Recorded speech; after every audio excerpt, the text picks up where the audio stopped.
So I invite you to speak with me now if you'd like to. Raise your hand, your electronic hand, turn on your microphone.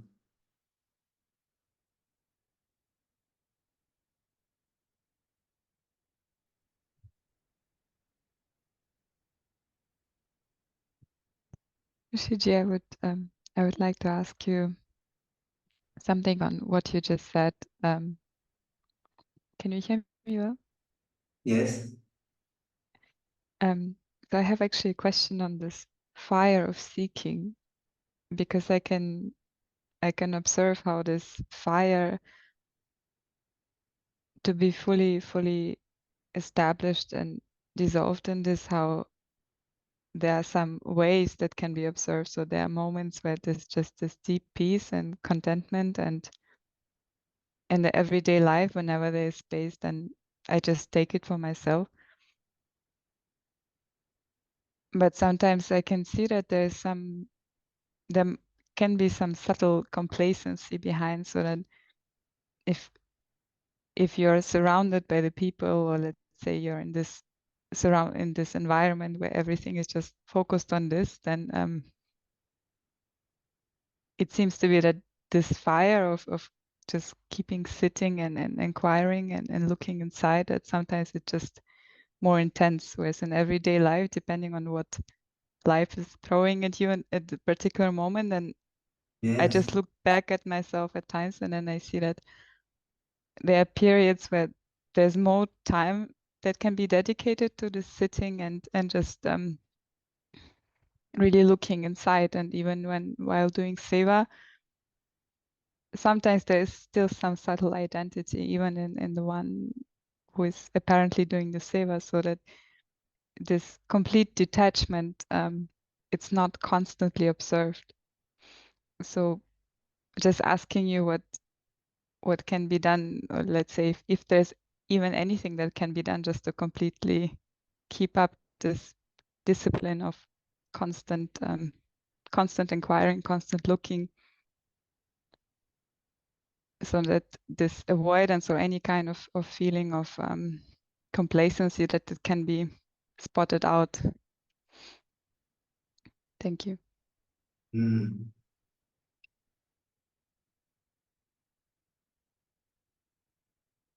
So there are really two aspects to this answer. One is the aspect that says, yes, don't go to sleep and not notice what the game of the mind is. First part. There's good there's good reason to remain aware, if you will, of kind of the way that the waves are moving in your moment to moment of existence, in your day-to-day life. There's a good to remain mindful and aware is a very beneficial practice and very beneficial sadhana.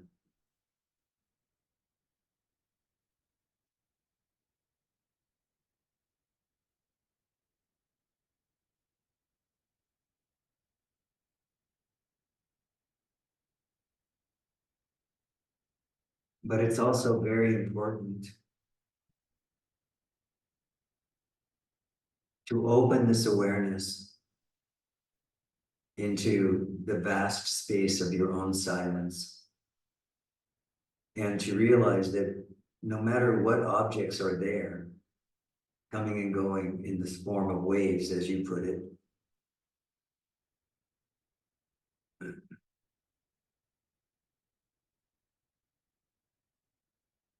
there really is nothing to understand about that.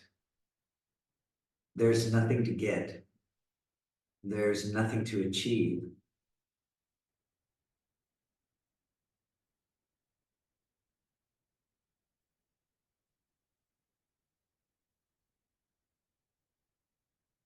The ocean has on its surface waves. Sometimes they're small waves. Sometimes they are the waves of a hurricane, of a storm. But the deep depths of the ocean are unmoved by any of that that's going on the surface. And so it's also worthwhile, while we're remaining mindful about the various waves that are there, where they're coming from and where they're going to, and how they affect the mind or the heart or the emotions.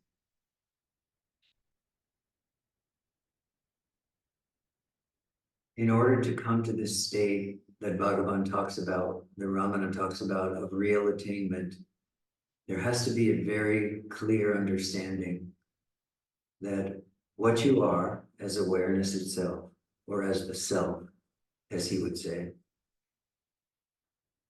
is unmoved and untouched by anything that's going on. And this does a couple of things. One, it gives that sense of detachment.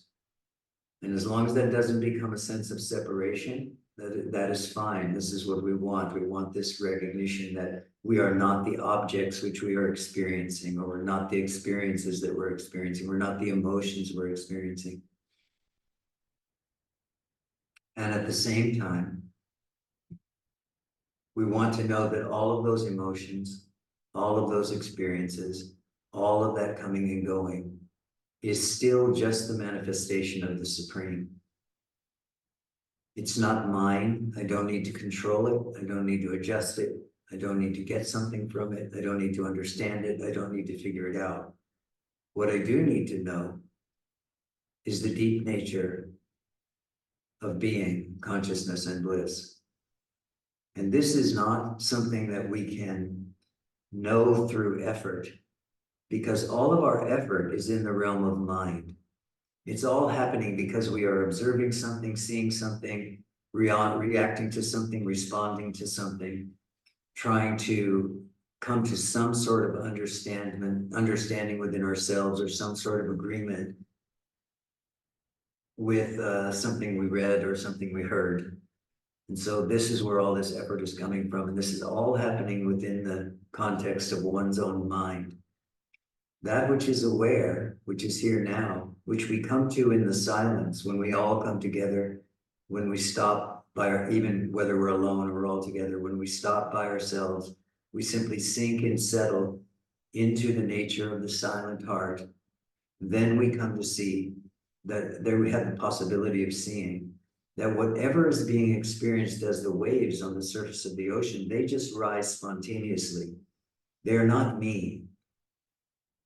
And as a consequence, we realize in a very deep way that we don't need to really do anything about them. We can surf on them. We can bob up and down on them. We can dive below them. This we can choose to do with the mind, but this is all activity that's happening in the mind, or in the world of objects.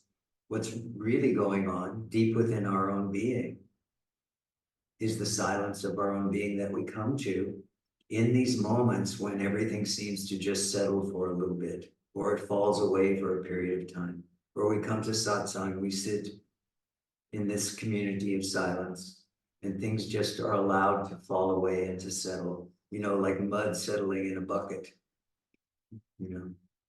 If we sit long enough, uh, the waves on the surface of the mind become like mud in a bucket, and the mind just settles. If we try to force the mind to settle, it never does.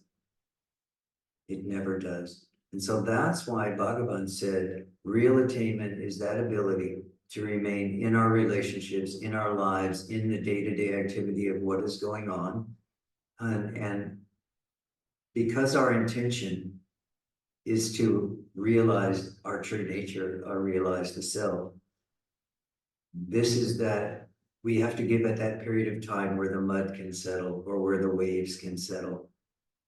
And by coming into this satsang, or coming into a period of meditation, or even just coming into a moment of self-awareness in the middle of our busyness, you can be just as aware in a moment of deep silence as you are in a moment when the wave is throwing you up in the air. That which is aware in both of those situations. As long as you don't judge that one to be good and the other to be bad, one to be preferable and the other to be not preferable, you will be fine.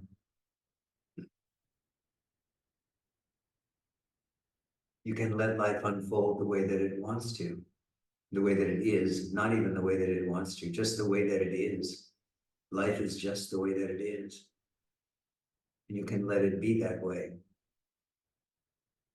Continually asking this question, who is doing this? Who thinks it needs to be different? Who thinks it needs to be this way or that way? Who thinks this is good and that is bad?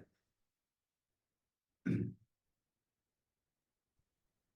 Sometimes I coming. also, so I Yeah. just want to say that it sometimes it just feels that in all of this fogginess of the mind, even if there's this moments, then suddenly there is some kind of presence that sort of brings the focus, the attention back, and it keeps happening more often. That even in the process of kind of even if there's some thoughts, and then suddenly there's just the centering back again without Yes. any Yeah. any conscious doing. So it's just Correct. it keeps happening. And Yes. Very good. Yeah. Correct. So then you can really see this.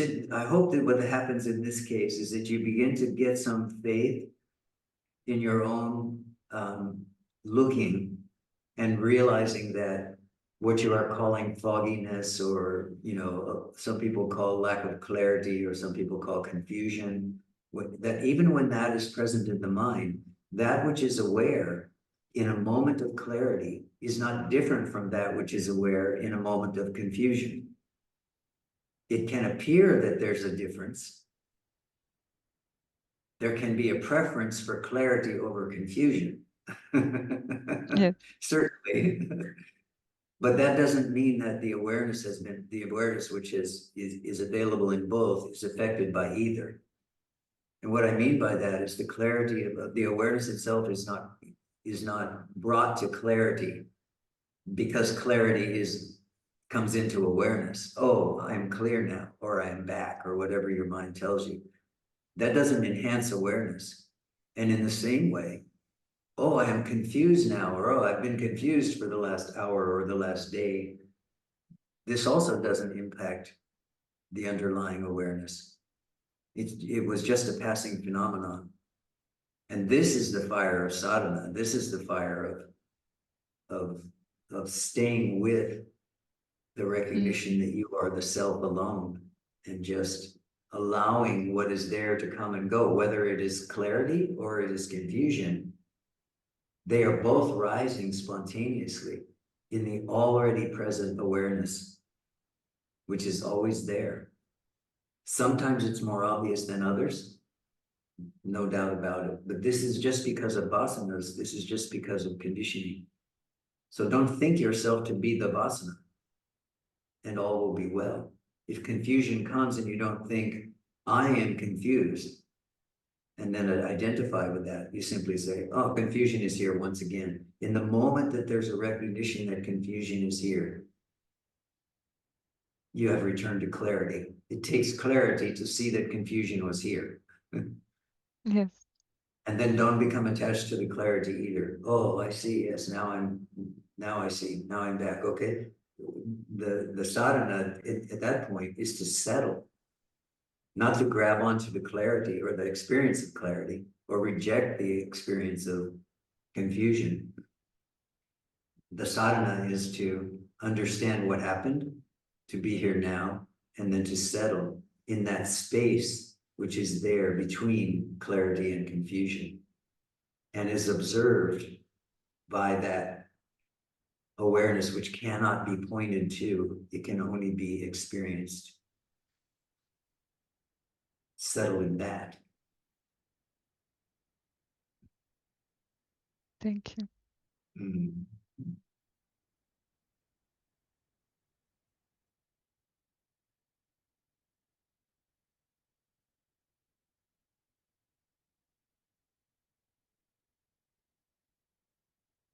Okay, who are we talking to here? Are we talking to Peter or Miriam? Who are we talking to? Yeah, Hi, Rishi. Yeah, it's Peter. hello, Peter. I do have a question. Can the self help one to overcome traumas? And if so, how?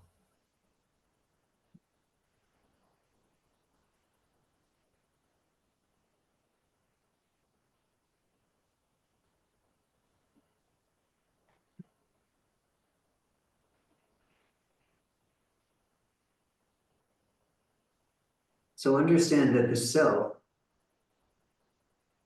doesn't make any decision about what you're calling trauma. The self is just this pristine awareness, which is here, aware of all things that are there.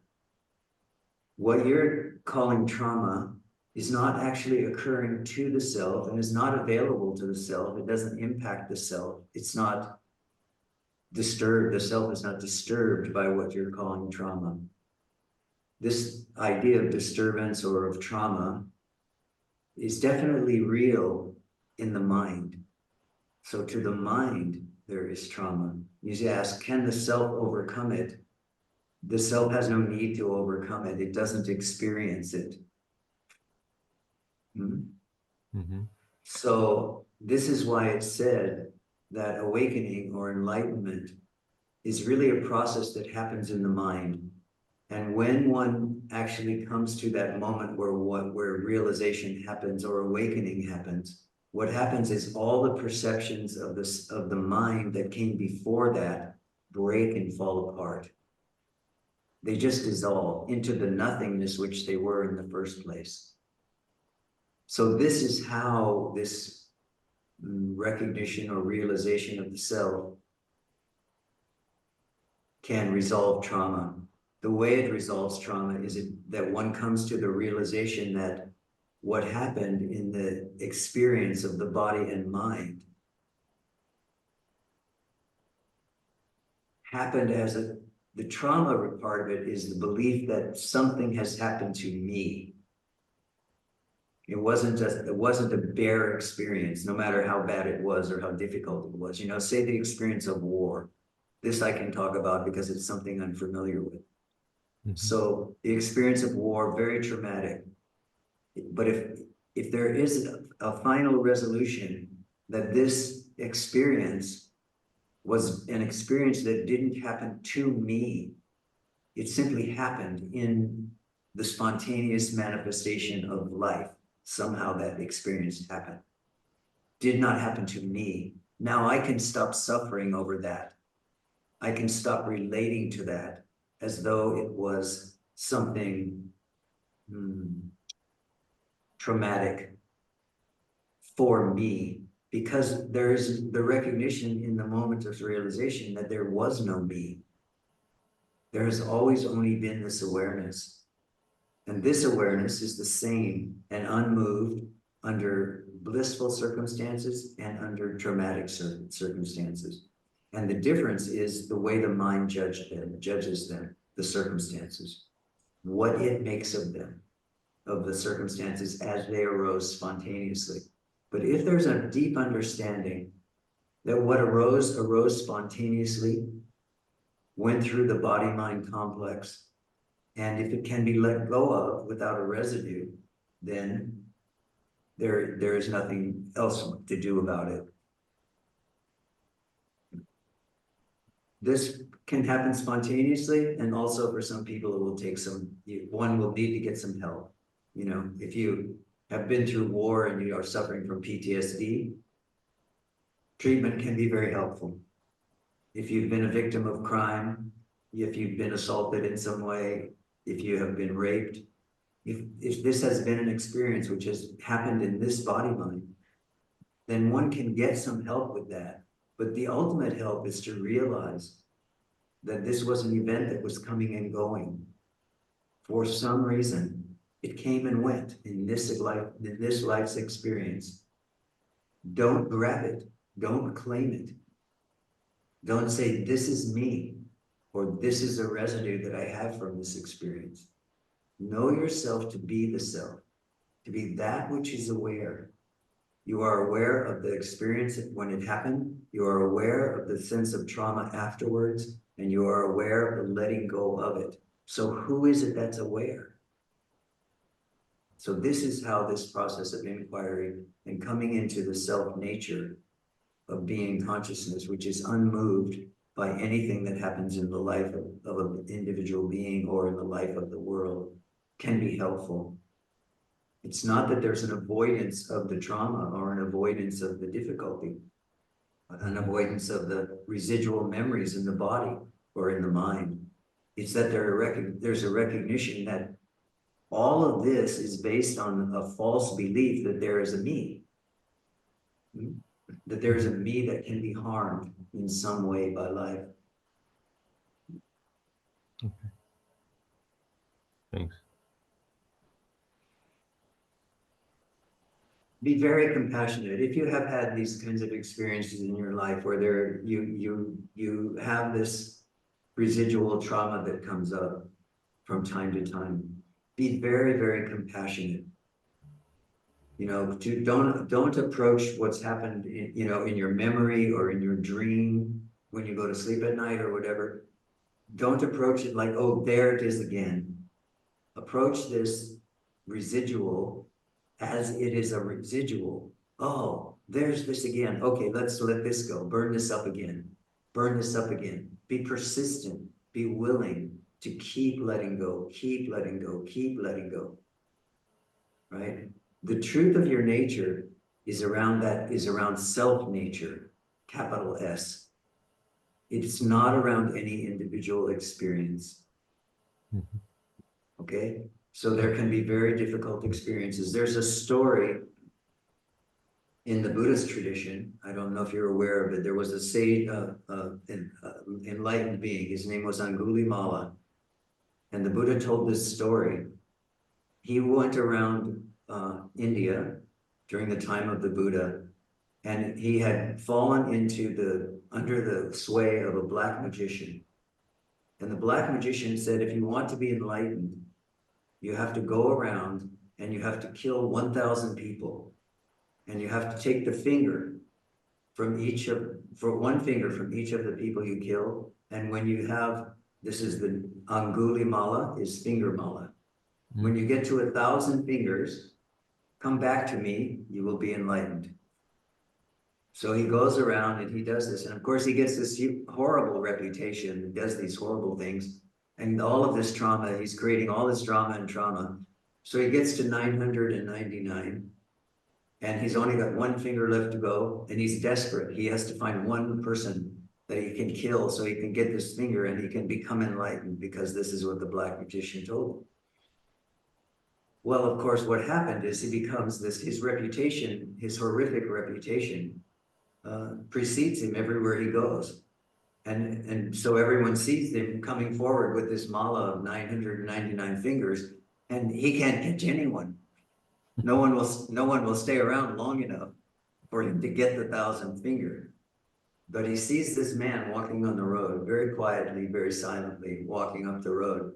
He says, I can get this guy. So he starts running very quietly, as fast as he can. This man's walking away from him. And no matter how fast he runs, no matter how long he chases, he can never catch this man. And this man never changes his style. He just keeps walking silently, one step after another. And at one point, Angulimala says, stop. And of course, the man turns around and it's the Buddha. And the Buddha says, Angulimala, I stopped long ago. When will you stop? So when will you stop creating your own drama, your own trauma, your own trauma for other people? When will you stop? And in that moment, of course, as the stories go, all of his recognition of the self became whole, and he saw the truth of what the Buddha was saying. He threw off his mala, he took the robes of the Buddha, and he became a disciple of the Buddha. And the thing was that what happened for him was that he awakened in that moment, and part of his awakening was realizing that the society in which he was living had no way of knowing that he had changed. And so everywhere he went, he was attacked, criticized, beaten. And he had to, from that moment on, because he was living in an enlightened state of mind, he had to simply surrender and accept all the consequences of what he had done, and the consequences of the trauma within his own life and the trauma within the lives of others. And it was some number of years that he wandered through the same area where he had killed all these people. and he suffered immensely, but he was understanding of who he was in truth. And over the course of many years, of course, this stopped. People began to see that he was transformed, that he was a disciple of the Buddha. He was traveling with the Buddha all over northern India, and they began to see that he had in fact become a changed man. And so understand that nothing is permanent. That's the reason I'm telling you this story. So whatever your past is, understand nothing is permanent. Everything is coming and going. What is permanent is that you are that being consciousness, which is aware of everything, from the highest bliss to the deepest trauma. All of that is rising in the self-nature of your own awareness. So be persistent, be kind, keep going forward, forgive yourself, become kind towards yourself, and just keep going in the full knowledge that you are the self. Okay. Thank you.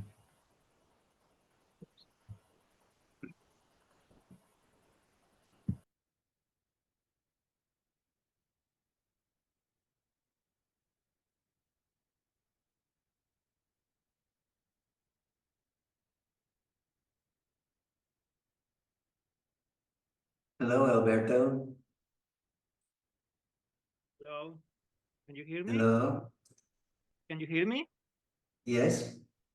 Hello, Rishi. Namaskaram. Namaskaram, everyone. It's a blessing to stay here with all of you. My question is the next: is always necessary suffering in order to increase our devotion for the self, or in order to increase or to get a total surrender to the feet of the grace? You are asking, is it always necessary to suffer? Yeah. No. No?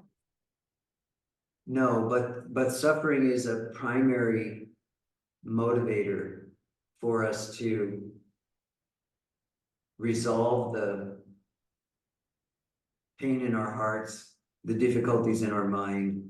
It is because we suffer from our own karma, from our own consequences, from our own unintended consequences, that we strive to become a better person. You know, it's like the musician who is practicing, and just begins to feel like, oh, I've got it. You know, a violinist, I've got it. Oh, this is it. I've got it. Perfect. Oh no, I didn't get it. Now I have to practice again. I have to start at the beginning again. So suffering creates this kind of an environment. But do you say, is it necessary? All you can say about it is that it appears to be necessary.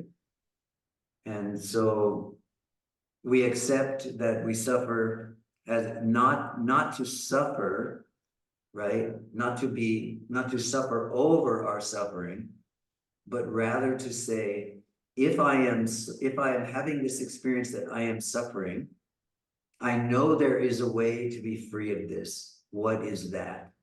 And this is the question, who am I? Or sitting in silence and allowing the waves to come and go, so that we see that suffering is not something that's permanent, it's something that's situational. It arises spontaneously for some reason, based on karma or prarabdha karma, or based on something in the conditioning from our past, and then it goes away. So we see that suffering is not permanent. And then we begin to ask the question, well, if that is coming and going, and all the sages have said, that which is coming is also going. And if it's coming and it's going, then it is not it. It is not the truth. Then we can ask, through this suffering, we can ask the question, then what is real, or what is true? Show me. And then we are using suffering to motivate our search for the self. And the only thing that that can increase our devotion really is the grace. So it's only The only grace. thing that I missed part of that. The only thing that can increase our devotion. Yeah, the only thing that can increase our devotion is by the grace. So is the grace that give to me more devotion? The grace is itself could be. I don't know if you understand me. Yes, I do understand you. I want you to know that even something like devotion does not come from outside of you. So yes, you can say it is grace that brings about an increase in devotion. Yes, you can say that. But understand that what's happening is that the self is just pulling you more strongly into the self.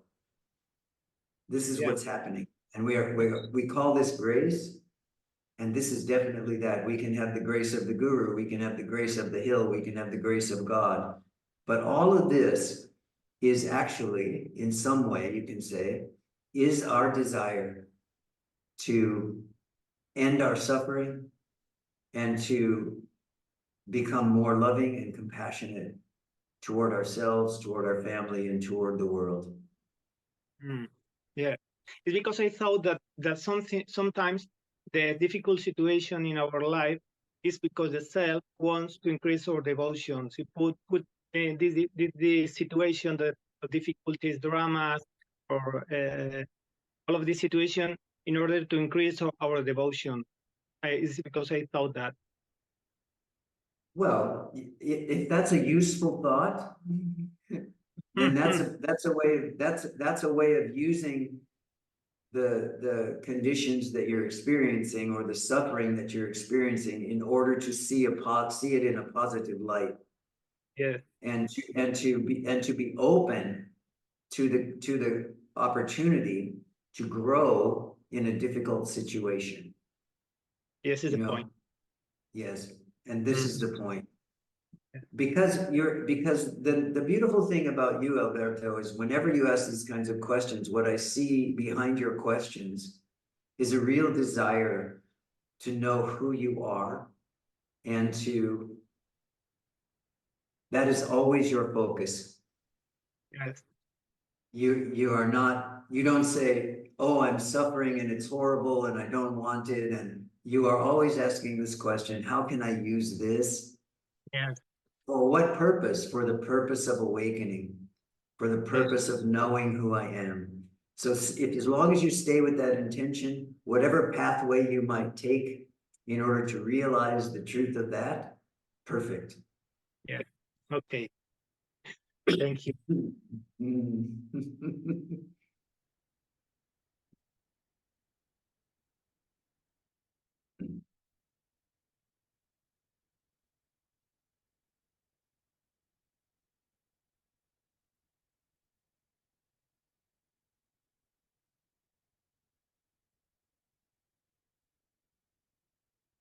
Hello, Diti Nelly. Namaste, Rishi and all. Hello. You said we have to experience the self. And some teachers said this is not an experience. No, did I say you have to experience the self? Yes, before.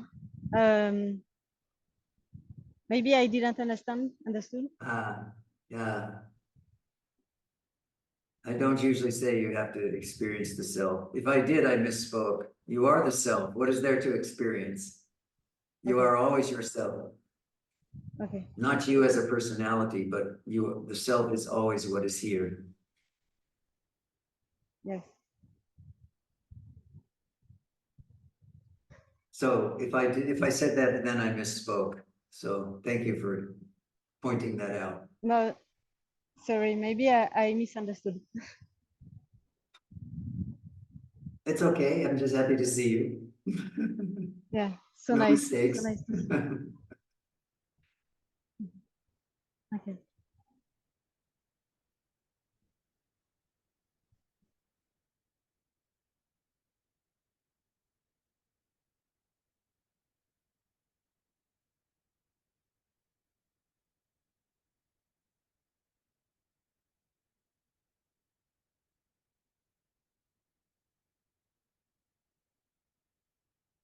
Hello, Willow. Turn your microphone on. Hello. Namaste.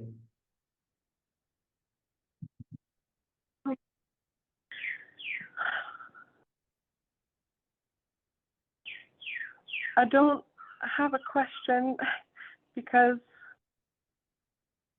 any answer that you might give me, I already know and hear. Because I can look inward and find them. Yet somehow yet still, there's just so much pain. Yes. So much energy and movement and pain. No matter the answer or non-answer or awareness, it's still there. And I'm not quite sure why I raised my hand either.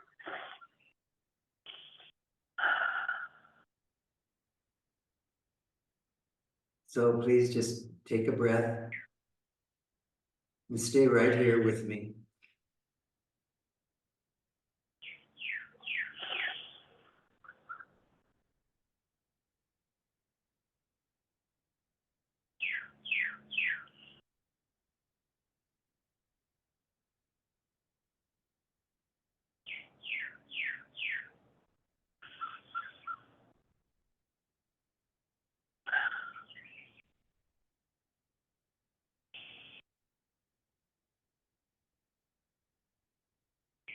When someone is experiencing this kind of pain, this kind of experience of their own suffering,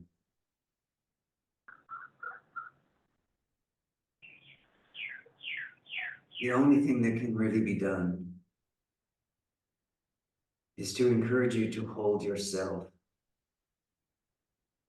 with compassion and with love. This pain that you are experiencing, which is here now, is not who you are. But to say that to the mind is not enough. The reason is that this pain is a big cloud in the mind. So each time you try to go to the mind, to think about it, to go to awareness, to remedy it in some way, you go into the mind and what you find is this big cloud of pain. So it can't be resolved there. So bring the attention, and I mean this, the attention which says there is pain here now in the mind, bring this attention down to the solar plexus.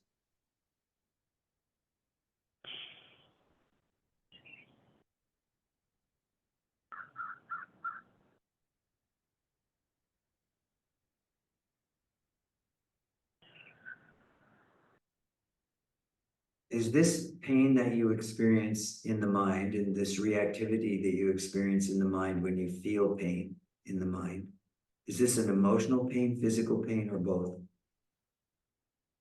Emotional. Yes. So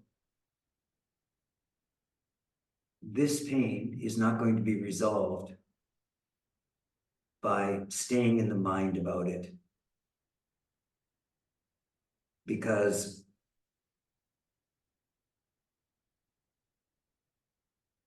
there's a strong belief structure.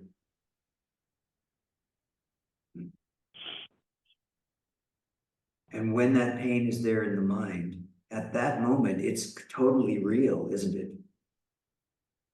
It's not something you can get away from. But interestingly enough,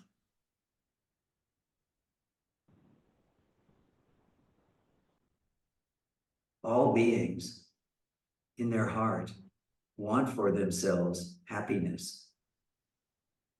But happiness is not found in the mind. Happiness is found in the heart. To open the gateway of happiness, we have to begin with compassion for oneself. for this one who suffers. Because even though this suffering is ultimately seen through, or it's seen to be a wave on the ocean and you are the ocean, even though this is the final experience, it's important for you to open the doorway of self-compassion, because this pain that you're experiencing can't be resolved with the mind. It can only be resolved with self-compassion, with self-love. What you are doing by being in satsang is you are looking for the end of this suffering. Good on you. Good. But now you have to begin to recognize that as real as this pain is in this moment, it is not different from your self-nature as being consciousness. It is an aspect of the self-nature of your own experience at this moment as being consciousness, but it is not who you are. And therefore, you have compassion. You know, it's like for a child who has fallen and you know, has their knee is bleeding. You know, you don't say, oh no, forget it. You hold that child. You bring that child in close to you. You say, it will be fine. It will be fine. Here, let's clean this up. So you bring compassion, loving kindness, self-awareness into this experience of pain. And the way to do this in the beginning is by bringing the attention from this cloud of pain in the mind and placing it in the heart. Not the cloud, the attention. Put the attention here. Because you maybe have already noticed, just as we're having this conversation, that you, as soon as you started to speak about that pain, it just came and it was obvious on your face, in your expression, in your mannerisms, in your body language. Now that we are talking about it, your attention has come to this conversation. So it comes away from the pain a little bit, comes into this conversation, and the conversation says, the self says, love yourself, be kind to yourself, care for yourself, be compassionate toward yourself. And then you begin to feel some relief. Now, this is a very deep pain you're expressing. So this is not going to be one conversation you have with me or one conversation you have with yourself. But the end of this pain is there. Just like it came in some way, whatever caused it, it had a beginning. Because it is in the world of phenomenon, it will also have an end. Whether it has an end right now in this moment, or whether it takes more time to resolve it, be kind. Keep your attention focused in the heart of being, in the center of your being, not in the mind. The mind is not your ally in this situation. There's nothing you think about this pain which is actually true, and there's nothing you can think about this pain which will make it go away. What you have to do is come into the here and now. Come into this recognition that within you is compassion and love for this pain and for this being that suffers. Begin there.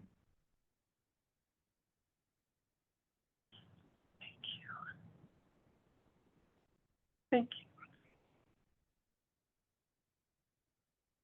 You have the strength.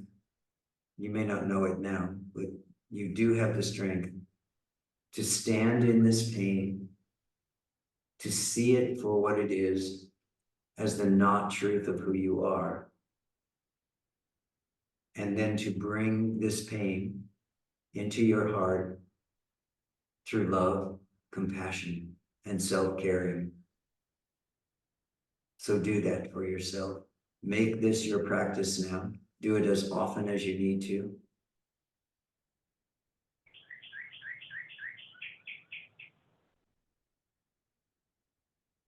Know that behind all of this pain and all of this suffering, there is freedom, there is love, there is kindness, and there is compassion. So make these things your practice now. Don't be trapped by the mind.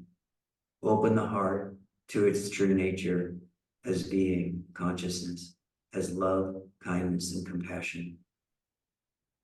Give these things to yourself, and then let the world give them to you.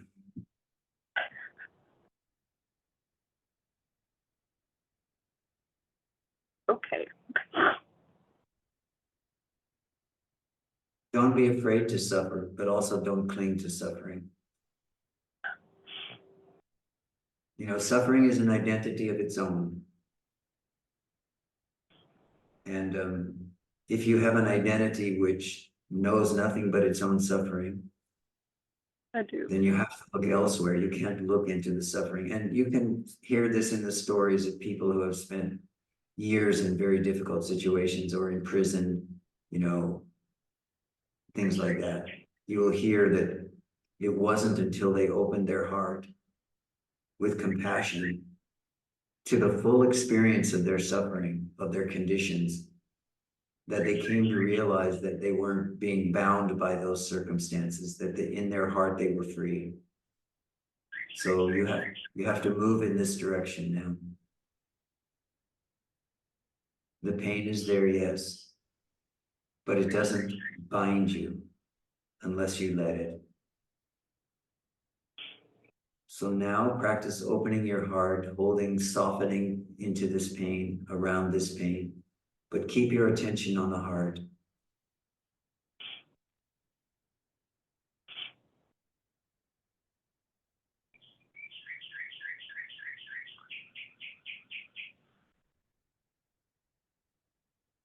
And listen to the birds.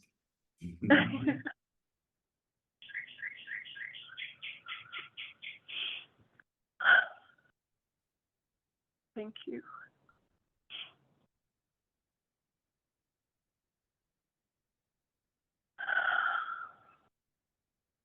Yes, that's it. When your attention is on the heart, you will feel yourself naturally breathe out that stress, naturally breathe out that tension. So this is one of the things you can do to check in with yourself. When you feel that confusion, that cloud, that suffering in the mind, remember to breathe life in and then let it go. This can be a tremendous help, and it will help bring the attention back down, because when you breathe in deeply, your attention naturally comes to the solar plexus. It naturally comes to the heart. So it centers your attention here at the heart level of experience rather than here at the head level of experience. So your breath is a natural sedative when you are stressed over the pain and that you are suffering in your mind. So, yeah. Keep letting go. You have what you need. Now practice.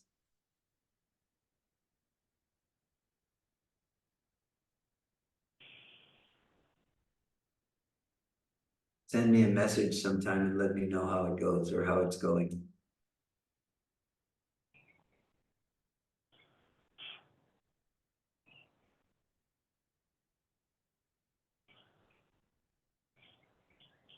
Yes.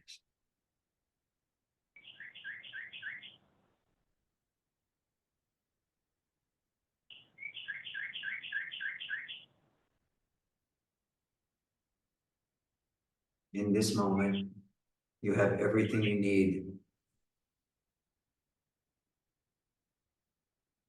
You are breathing. The birds are singing. Free your heart. Open your heart to yourself beyond this suffering.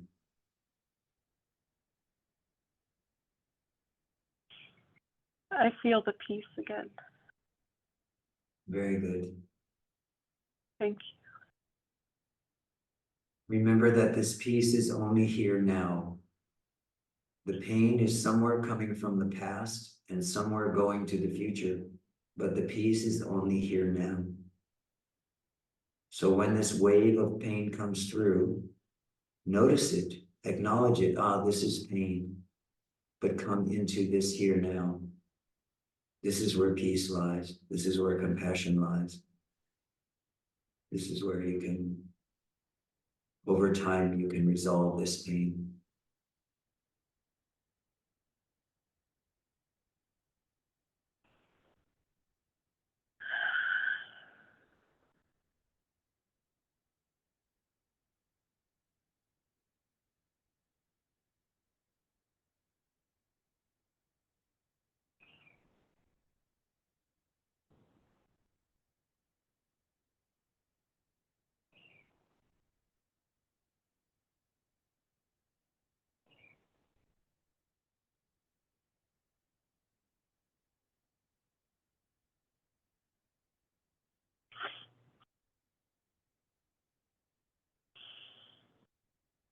Be very kind.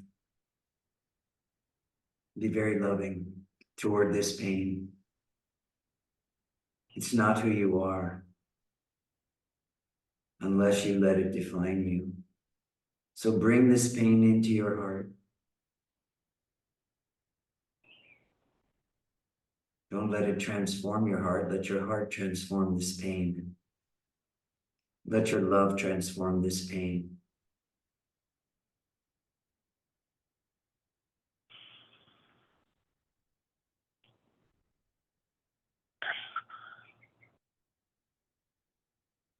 All suffering, all fear, all pain is all resting on fear alone. The fear is that the pain or the suffering or the circumstances or the conditions will consume me. That this is who I am, that this is who I will always be. There's this deep fear that is there underneath all of this, that I will never recover from this, or I can't recover from this, or I can't move on from this, whatever this is. So understand that that's just the story that the mind is telling. Given enough time, enough love, enough compassion, enough self-acceptance, all of this fear, all of this pain, all of this suffering begins to dissolve. And a new way of being presents itself. And this new way of being was always there. It's not something you created. All beings want only one thing, and that is happiness. So whatever is there that makes it not possible in this moment for you to see your happiness, to see who you are in the heart of being, that is your ally. What we do with pain and fear and so on is we try to push it away. We try to get it to go away. We try to medicate it. We try to hide from it. We try to meditate our way through it. All of these strategies.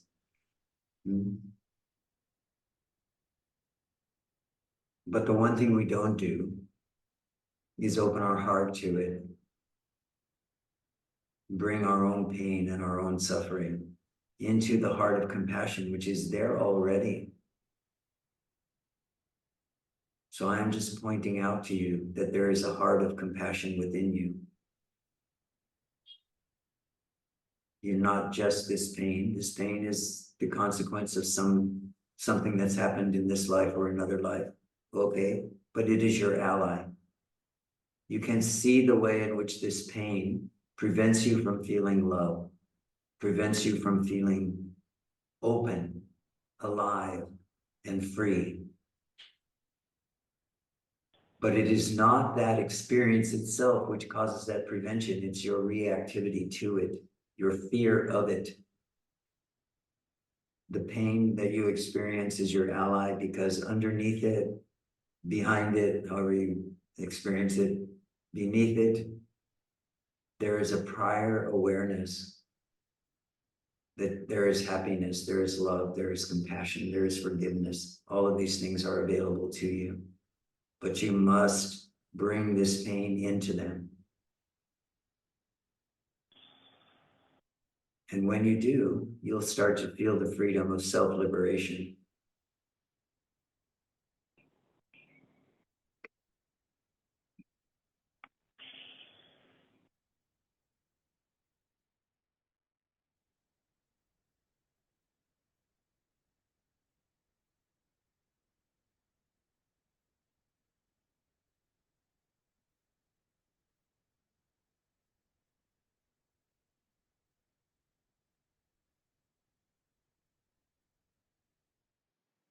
Hi, Rishiji. Namaste. I think I spoke to you a few weeks ago on the Satsang here. So I did a lot of contemplation since then. And I also feel, yes, I feel a lot of pain as well, emotionally, and then even manifest them on a physical level to the point I cannot work. What I do realize was that, after years of intense spiritual practice,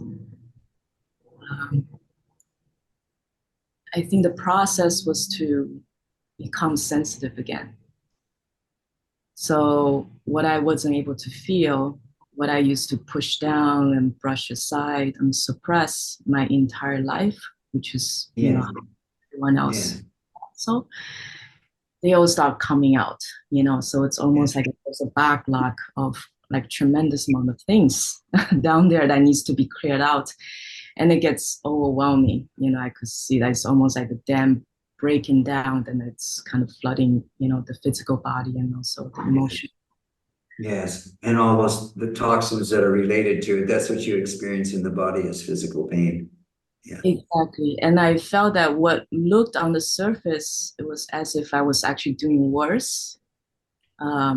Probably, I think in the bigger picture was actually probably it is the process, so towards the better. And because I'm right here, in New York City, it's a very big place. And what I notice how people get by over here, and through personal experience and then friends and family and then people walking around, it's like how people can manage, most people I would say, who can manage to live here for so long, is that over the years you harden, so there's sensitive people everywhere in the world. So you harden, you get desensitized. So that's how you get by, and then you look for distractions, so from all areas of life. So I even had recently I've been seeing an acupuncturist, who told me that she has many, many patients over the years, that there's a mark of 3 years, 5 years, or 7 years. So for people who move into New York City. So usually by the 3rd year, she says, you could see every year that the health just start going down and down and down. By the mark of 3rd year or 5th year, she would tell a lot of her patients, okay, you gotta go. It's either your health, or, so either you want to, have your health, or you're gonna have to just have a life here that's gonna be, with a lot of physical suffering and all the others. So, and I feel very strongly that I probably had a strong past with spiritual life and spiritual practice. But I also feel very strongly in this life, my dharma is to be in the material world. So it's many signs in my life that I just get, doesn't matter how much I try to run to the aesthetic lives, and I get pushed back into this side of the life. So right now I know I'm going through a process. It's not an easy process. So once I have opened up this shell, to be soft and to be raw in a world that has hardened, I wish there is an instructional manual to people who has done like intense, long-term spiritual practice, and how do you get back and survive and, or even thrive in the material world again, So this is a bit of my challenge. And I also questioned a lot about, all the spiritual practice. We always say, okay, renunciate material things, renunciate.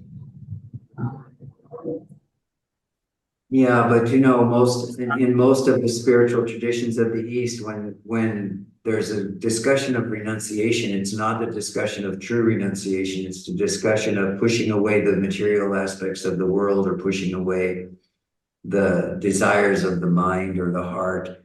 But true renunciation is renouncing the process of identifying with what one's experiences are.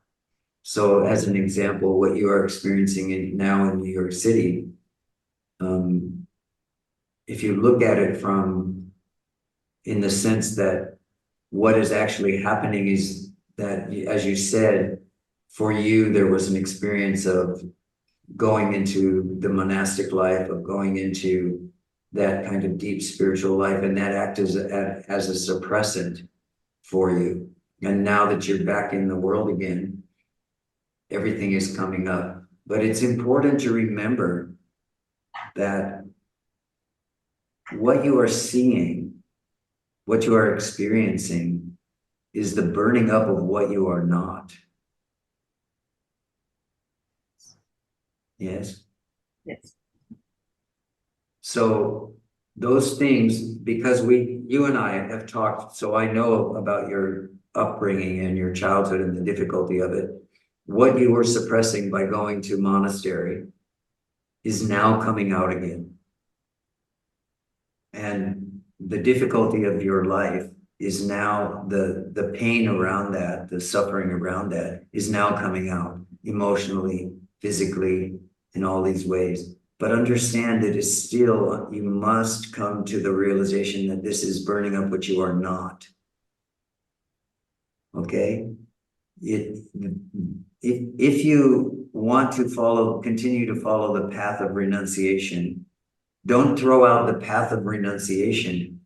Understand that the path of renunciation is about renouncing the one who identified with the pain and with the suffering and with the difficulties, and tried to renounce all of that by going to the monastery, only to find out that it was just buried there. And now that you've come out, it's rising to the surface again. So it's not about renouncing anything but identification. So that's why I say, don't identify with what's being burnt up. Mm-hmm. And the way it appears to get burnt up is it comes through the mind. It comes through the mind as pain. It comes through the mind as memories. It comes through the mind as, it comes through the body as a sense of pain in the body or toxicity in the body. This is all happening. That does not mean it's you. So don't identify with it. Renounce identity and just be in the flow of the moments. Letting what comes, and then when it comes, let go of it. Don't identify with it. That's true renunciation. And I also have a bit of a doubt or question that what we want to renounce, be it identity or, or material or whatever, wouldn't, I always feel there's certain judgments towards that. So there's certain judgment towards that, and there's certain preference for renunciation, to this object of what wants to be renounced versus. So I feel like this subtle, this preference and this aversion, that's also duality itself. How do I resolve? Yeah. Okay. So now what? No, I think it's beautiful that you're able to see these subtleties, but the question still remains, now what? You're having whatever experience you're having, and I'm only offering you, I'm not telling you that you to have a preference for renunciation or to prefer not to identify. I'm just saying this is a way of living in the awareness that you're having right now of things are burning up and things are coming up and things are, you know, and you're trying to, no matter what in this life, we try to find a way that we can realize what we know to be true about ourselves, which is that somewhere in here, there is this nugget of happiness. There is this nugget of love that is there. Self-love, principally, but eventually love for all. We somehow know that's there.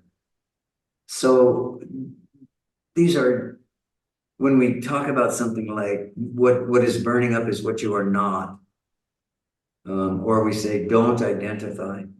What we're talking about is, you can say, an intermediate step to sort of get us through, come to a deeper level of understanding about what is happening in us and through us without us identifying with it, so that we can let what needs to happen, what wants to happen, come up, go away, if it's going to.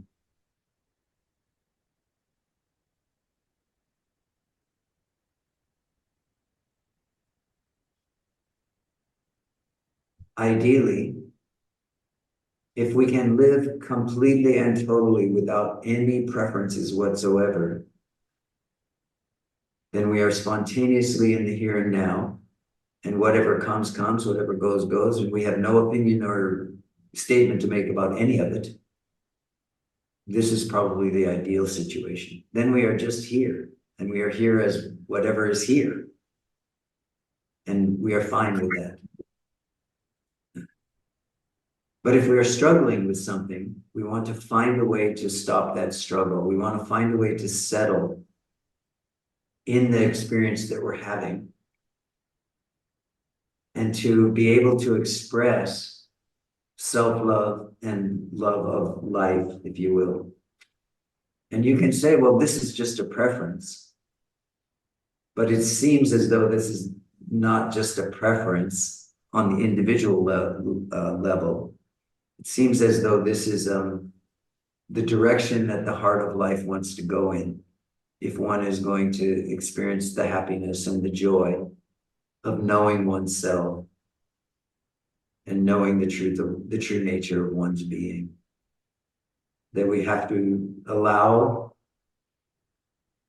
what is happening to happen, and we have to be willing to stand in it and embrace it in some way, and let it go when it needs to let go. So.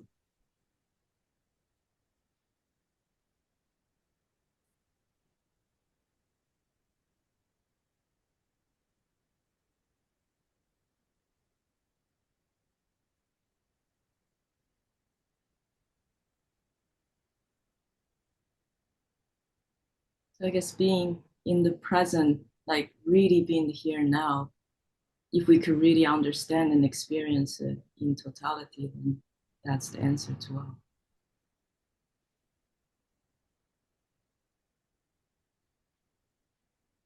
Yes, but you are always here and now, not you as a personality, but that which you are as being consciousness, it is always here now. All of the other experiences that we have in our lives are somehow masking this. And when you come to know that consciousness, if you will, is the prior condition, then you can step through all of this drama, all of this trauma, all of this burning up. You are stepping through it.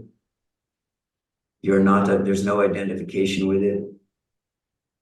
And there's just this realization that before all of the experience that you're having, before everything that you experience with the mind, body, and world, there is this prior condition, which is consciousness, or this prior condition, which is open-hearted, loving awareness.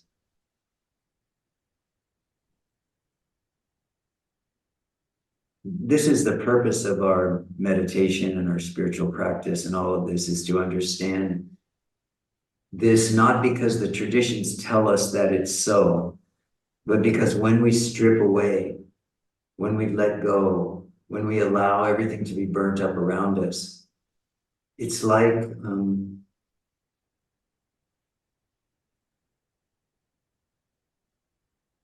forging iron in a steel mill. You've seen maybe pictures of these big cauldrons of flaming metal that is burning and burning and burning. And on the top is kind of the skin that's there. This is called the dross, I think. And that when they get ready to pour this molten iron and for it to become something else in a new form, they scrape this skin off of the top, and this is where the impurities are. And this is allowed to go away.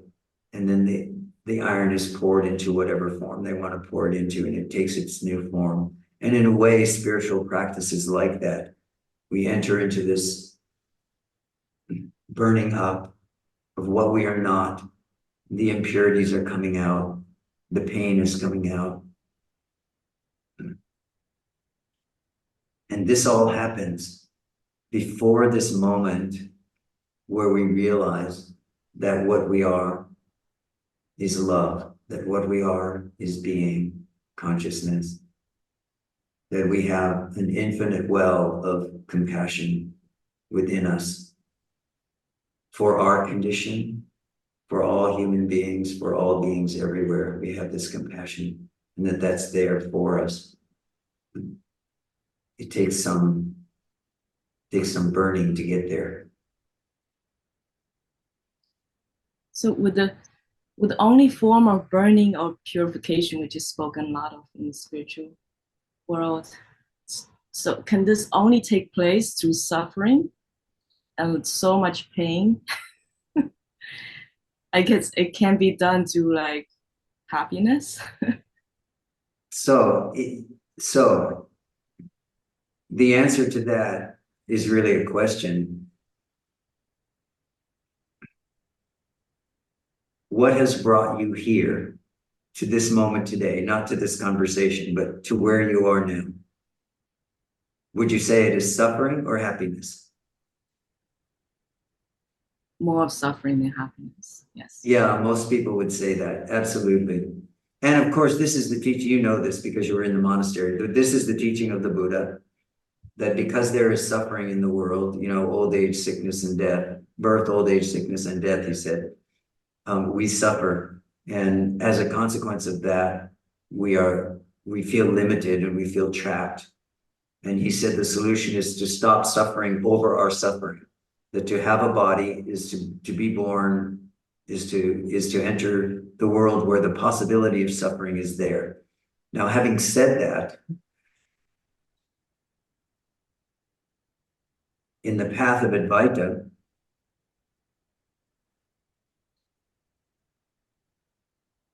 it's spoken about very directly that your true nature is happiness. So this is kind of a bridge from Buddhism to Advaita.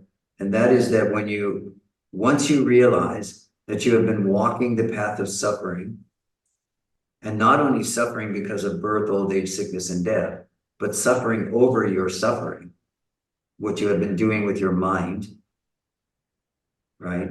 Once you realize that you have been doing this for 10 years, 20 years, 30 years, 40 years, 50 years, now you have the opportunity to recognize that what Advaita is saying, what the sages of Advaita are saying, is that happiness is your nature. So now take up the practice of happiness. Don't give any more attention to the path of suffering. suffering will still happen because you will still grow old, you will still die. So the physical part of it, that will still happen. But the mental attitude of suffering over your suffering, that can be disposed of. So now begin to live in the happiness of each moment here now. You can't, if you live in your past, you cannot be happy. If you want something in the future, you cannot be happy. If you want your present to be different than it is, you cannot be happy. So the practice of happiness is the practice of here nowness, meaning not here now in a static way. I'm going to be happy now, and because I'm happy now, I am always happy. No, the practice of happiness is happiness now, happiness now, happiness now, happiness now, happiness now, happiness now, happiness now, happiness now. It's as the now keeps being vibrating, we keep coming back to the open-hearted sense of happiness and saying, this is who I am. And then, because the mind is the creative force of the universe, of our experience, of our lives, it begins to generate what we focus on. This is all within the realm of mind. This is not the ultimate. Okay, so this is a way of moving from the focus on suffering to the focus on who I am as being consciousness, as love, compassion, and happiness. But the interesting thing is that because the mind will support us in our suffering if we like to suffer, or if we don't know how to get out of suffering, the mind will support us in that. It will see suffering everywhere, in everything. Once we begin, because the mind doesn't care, it doesn't judge. Once we begin to cultivate an awareness of compassion, of kindness, of love toward oneself and toward others, what begins to happen is that this outward-looking mind begins to see within ourselves and in the world around us moments of happiness. And it begins to see that happiness is possible. And so this is what I mean by the practice of happiness. Because if your mind is practicing suffering, best you come away from that. So begin to practice of happiness, begin to see that you can generate within yourself. It feels like it's within yourself, but the happiness is already there. You're not generating anything. You're just tapping into it and begin to bring that happiness forward. And this is not necessarily people suddenly say, oh, she suddenly is a happy person. No, this is when you are by yourself and you're on your own, and that you can just say, oh, I have something to do right now, and okay, I'll go do that, and I'm happy to do that. Or you say, oh, I have nothing to do right now, so I'm just going to sit here in the quiet. Or I'm just going to sit here and have this cup of tea, and I'm going to be fully and completely here. And I'm going to be completely happy in this moment. I am going to understand that in this moment, I need nothing. Maybe I'll need something in the next moment, a roof over my head or a job or something. Maybe I'll need something. But in this moment, I need nothing. And in this moment, one can practice happiness.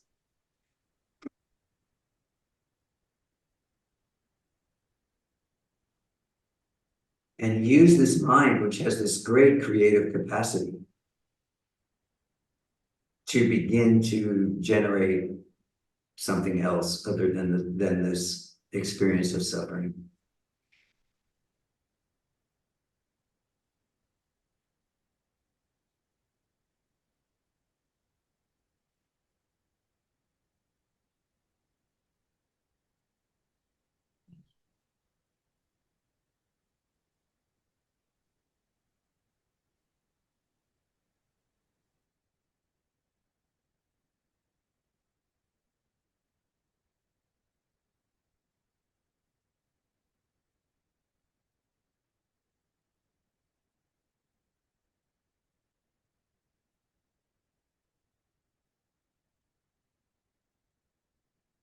All right, dear ones.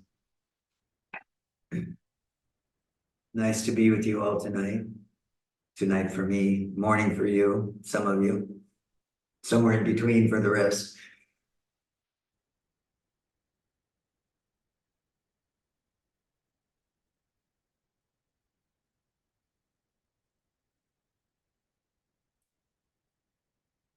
May you know yourself to be happiness, to be love, kindness, and compassion. When you feel yourself suffering, when you feel yourself struggling, come back to this nature. Come back to this strong knowing that even when your mind is telling you that your life is about suffering, that in your heart you are happiness.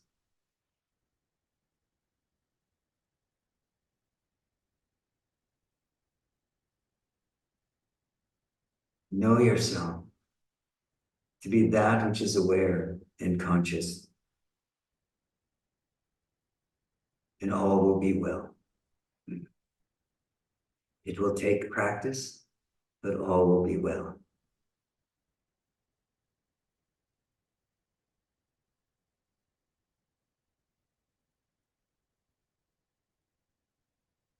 Hari Om. Tat Sat.